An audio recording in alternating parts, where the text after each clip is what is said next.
अभी हमारा पूरा पाकिस्तान लगा हुआ है सिर्फ रिमेंबरिंग पे कि जी जनाब बस याद कराओ रट्टा लगाओ, इससे ऊपर कोई जाता ही नहीं। अस्सलाम वालेकुम everyone, welcome to school mentor. हमारा जो सेकंड सीरीज़ है लेसन प्लानिंग, उसके आज सेकंड एपिसोड में हम आपको खुशामदीद। The second episode of lesson planning is book work lesson plan. आज इंशाल्लाह हम आपको बताएंगे कि आप अपने लेसन प्लान्स, जिसके दो टाइप्स हम सजेस्ट करते हैं, एक बुक वर्क लेसन प्लान्स है, एक नोटबुक वर्क के लिए लेसन। सो नोटबुक वर्क तो तीसरे एपिसोड में हम कवर करेंगे, इस एपिसोड में हम बुक वर्क लेसन प्लान के बारे में आपको गाइड करें। सो इसमें स्टेप 1 में हम आपको बताएंगे कुछ की points before making a lesson plans, जिसमें सबसे पहला पॉइंट है कि आप जो भी लेसन प्लान बना रहे हो और जिस भी टॉपिक पे, सो उस टॉपिक में आपका प्रायर नॉलेज कितना है, आपका कितना है, और आप साथ ये भी ब्रेनस्टॉर्म करते हो कुछ स्टूडेंट्स इसके बारे में क्या जानते हैं।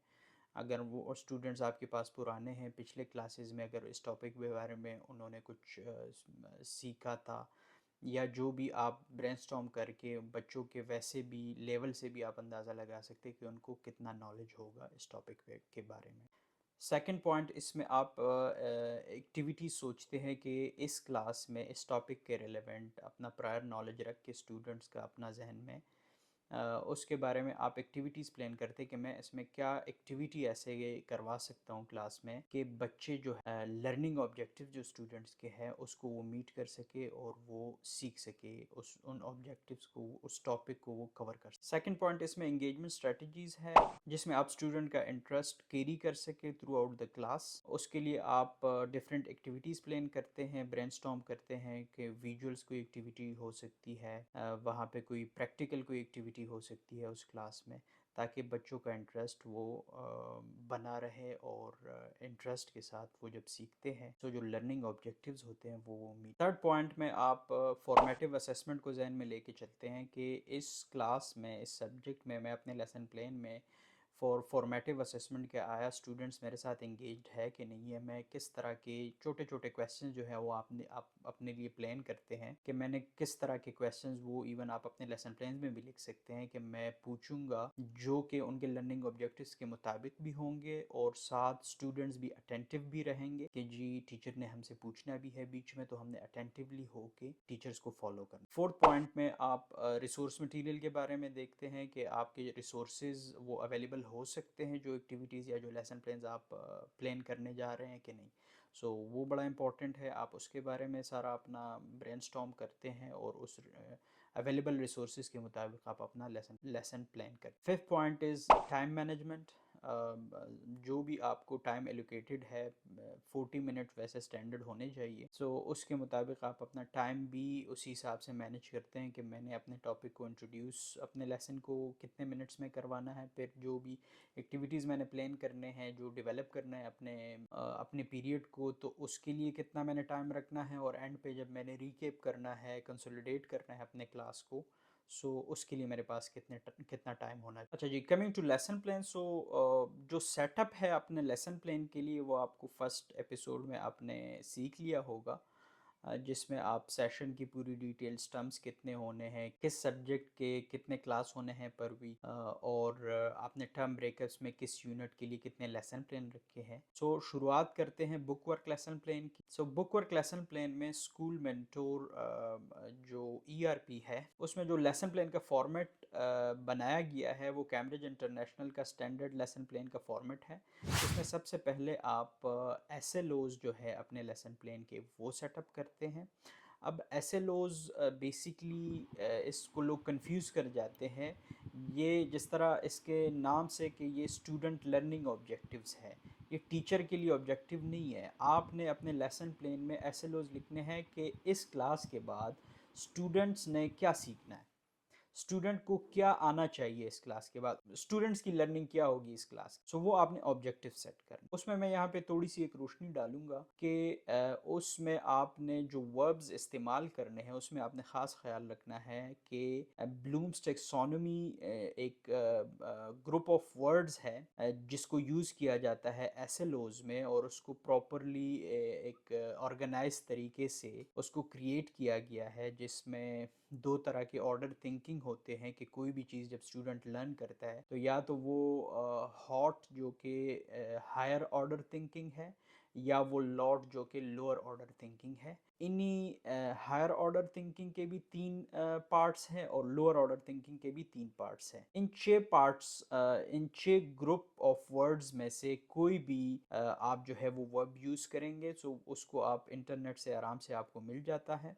मैं सिर्फ आपको यहाँ पे जस्ट नाम लूँगा कि हायर ऑर्डर थिंकिंग में कौन से वो आते हैं प्रोसेसेस और लोअर ऑर्डर थिंकिंग में कौन से प्रोसेसेस आते हैं। सबसे पहले लोअर ऑर्डर थिंकिंग के बिल्कुल बेस से हम शुरू करेंगे। सो जो सिक्स्थ ऑर्डर है वो है रिमेम्बरिंग, कि एटलीस्ट जो भी आप लेसन डिलीवर करते हैं सो आपका बच्चा जो है वो रिमेम्बर करता हो, वो याद रखता हो कि जो आज उसने स्कूल में पढ़ा। ये बिल्कुल बेसिक है। आपने इसे कोशिश करनी है कि नेक्स्ट टू नेक्स्ट जो आपके लेसन प्लान्स बनेंगे सो आपने उसमें कोशिश करनी है कि आपने लोअर से हायर उसमें जाना है ऑर्डर थिंकिंग में बच्चों के हवाले से। सो बिल्कुल बेसिक है वो आपके पास रिमेम्बरिंग है। उसके बाद आपके पास आ जाता है फिफ्थ नंबर पे अंडरस्टैंडिंग। रिमेम्बरिंग के बाद कि जी वो चीज़ों को समझता भी है, सिर्फ याद नहीं है उसको, वो चीज़ों को समझता भी है। हमारा पूरा पाकिस्तान लगा हुआ है सिर्फ रिमेम्बरिंग पे कि जी जनाब बस याद कराओ, रट्टा लगाओ, इससे ऊपर कोई जाता ही नहीं है। ये बिल्कुल जो बेसिक एक है, बिल्कुल बेसिक जो डेवलप कंट्रीज़ है वो हायर ऑर्डर थिंकिंग पे अपने बच्चों की लर्निंग ऑब्जेक्टिव्स है उसको सेट करते हैं। हम बिल्कुल बेसिक के जनाब बस उसको सिर्फ याद होना चाहिए। तो याद होना, रिमेम्बरिंग जो है वो 6 नंबर पे आता है। फिफ्थ पे आपके पास अंडरस्टैंडिंग आ जाती है कि बच्चे को समझ आनी। फोर्थ नंबर पे जो लोअर ऑर्डर थिंकिंग का फर्स्ट वो आता है, ये बेसिकली एक रिवर्स वो काउंटिंग कर रहा हूँ मैं। जो फोर्थ लेवल पे आता है वो है अप्लाइंग, कि स्टूडेंट ने रिमेंबर भी कर लिया है। रिमेंबरिंग के बाद अगर वो थोड़ा सा आप और एडवांस कर लें अपने स्टूडेंट्स को सो वो अंडरस्टैंड भी कर सकता हो। अगर उससे एक और स्टेप आप एडवांस करना चाहते हैं तो वो अप्लाई कर सकता हो, जो कुछ उसने सीखा है उसको अप्लाई कर सकता हो। इसके बाद अगर हायर ऑर्डर थिंकिंग पे हम जाएं सो उसमें जो तीसरे नंबर पे आता है वो एनालाइजिंग आता है। तो एनालाइज बच्चा तब कर सकता है अगर उसको रिमेंबर भी हो, वो समझता भी हो, अंडरस्टैंड भी कर सकता हो, उसको अप्लाई भी कर सकता हो, तो तभी जाके वो उसको एनालाइज भी कर सकता हो, उस टॉपिक को उस पर अपने एनालिसिस कर सकेगा। वो सेकंड लास्ट पे एवेलुएटिंग आ जाती है कि बच्चा जो है वो फिर अगर फर्स्ट 4 वो स्टेप्स को अबूर कर जाता है सो सेकंड लास्ट जो स्टेप है वो है एवेलुएट करना। तो तब वो उस टॉपिक पे एवेलुएशन भी कर सकेगा। और जो फर्स्ट या जो हायर ऑर्डर थिंकिंग है दैट इज़ क्रिएटिंग। अब जब ये फिफ्थ जो लोअर लेवल है, जो लोअर स्टेप्स है, इसको वो मीट करेगा बच्चा, इसको सारे को कवर करेगा, तो तब जाके वो क्रिएशन पे आएगा। सो क्रिएशन में पाकिस्तान में बिल्कुल कहीं कहीं पे बिल्कुल छोटे लेवल पे भी शायद ही कोई उस पे करेगा। ज़्यादातर लोग अभी भी बदकिस्मती से उसी पे लगे हुए हैं, रिमेंबरिंग पे लगे हुए हैं, अंडरस्टैंडिंग पे लगे हुए हैं और ज़्यादा से ज़्यादा अप्लाइंग पे लगे हुए हैं। सो हमें हायर ऑर्डर थिंकिंग पे जाना है इंशाल्लाह, लेकिन स्टेप बाय स्टेप। ज़ाहिर है पहले हमने इसको अडॉप्ट करना है, इसको समझना है, ख़ुद सारे टीचर्स को समझाना है। इस पे आप ख़ुद भी रिसर्च करके कंटेंट बना के टीचर्स को उस पर ट्रेनिंग दे सकते हैं। और इंशाल्लाह स्कूल मेंटोर भी आगे अपने ट्रेनिंग की सीरीज़ में इस पे एक कम्प्रिहेंसिव ट्रेनिंग्स जो है इंशाल्लाह वो ऑर्गेनाइज़ करेगा, जिसमें आप सबको हम इनवाइट। अच्छा जी, coming to our lesson plan. So lesson plan का जो फर्स्ट पार्ट था वो था एसएलओज, जिस पे हमने ये सारी तफसीलन हमने डिस्कशन की। इसके बाद सेकंड जो पार्ट है वो आपका आ जाता है इंट्रोडक्शन। सो जो लेसन प्लान का फॉर्मेट है, जो एक्सटेंडेड फॉर्मेट स्कूल मेंटोर लेके चल रहा है, उसमें सेकंड नंबर पे इंट्रोडक्शन आता है कि टीचर ने ये तो कर लिया कि जनाब मेरे बच्चे के इस क्लास के एसएलओ स्टूडेंट लर्निंग ऑब्जेक्टिव्स क्या होंगे। उसके बाद सेकंड पार्ट में अब मैंने अपने टॉपिक को इंट्रोड्यूस कैसे करना है। और हर जो एक लेसन प्लान है, सेकंड जो लास्ट उसका लेसन प्लान था उसके साथ इंटीग्रेशन लाजमी होनी चाहिए। वो यहाँ पे आप इस इंट्रोडक्शन वाले पार्ट में करते हैं कि पिछला जो क्लास डिलीवर किया गया उसको आप रिवाइज भी करवा लेते हैं, हल्का फुल्का बच्चों से पूछ भी लेते हैं ताकि उनको भी रिवाइज हो जाए। और साथ आप अपने बच्चों को आज के टॉपिक के बारे में बता देते हैं, वाइट बोर्ड पे लिख लेते हैं। हर टीचर का अपना एक तरीका होता है और उसके लिए आप टाइम भी एलोकेट करते हैं कि जी मैंने अपना इंट्रोडक्शन 3 मिनट में करना है, 5 मिनट में, 7 मिनट में।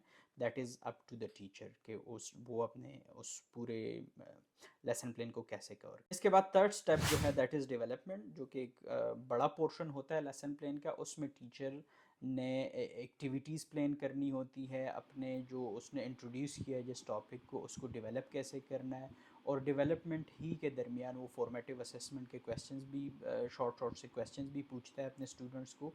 फॉर्मेटिव असेसमेंट के क्वेश्चंस आपके ज़रूरी है कि वो मुताबिक हो आपके एसएलओस के, ताकि आपके दोनों काम हो सके, स्टूडेंट भी इंटैक्ट रहे और साथ साथ वो लर्न भी करे कि जो आज के ऑब्जेक्टिव्स हैं उन स्टूडेंट्स के आपने उनसे वो भी अचीव करवाना है।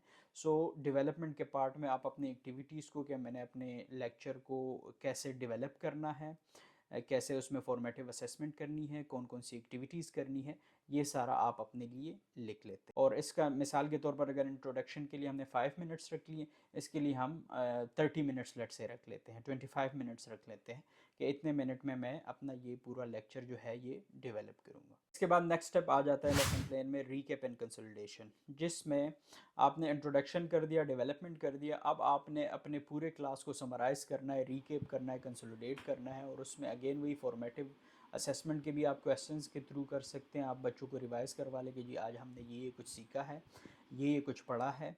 उसमें आप बच्चों से डिफरेंट क्वेश्चंस कर सकते हैं ताकि वो एक कंसोलिडेट हो सके, आपका लेक्चर समराइज़ कर सके आप वहाँ पे। सो आप उस पोर्शन में अपने लिए क्वेश्चन लिख सकते हैं ताकि आपको उस वक्त फिर सोचना ना पड़े, क्योंकि टाइम कम होता है, और आप अपना लेक्चर एक अच्छे बेहतरीन मुनज़्ज़म तरीके से वो डिलीवर कर सकें। सो रीकैप और कंसोलिडेशन के लिए भी, अगर आपका 40 मिनट का क्लास है, 5 मिनट आपने इंट्रोडक्शन के लिए दे दिए, 30 मिनट्स आपने डेवलपमेंट के लिए दे दिए, तो आप अगेन 5 मिनट्स आपके पास रहते हैं जिसमें आप अपना रीकैप और कंसोलिडेशन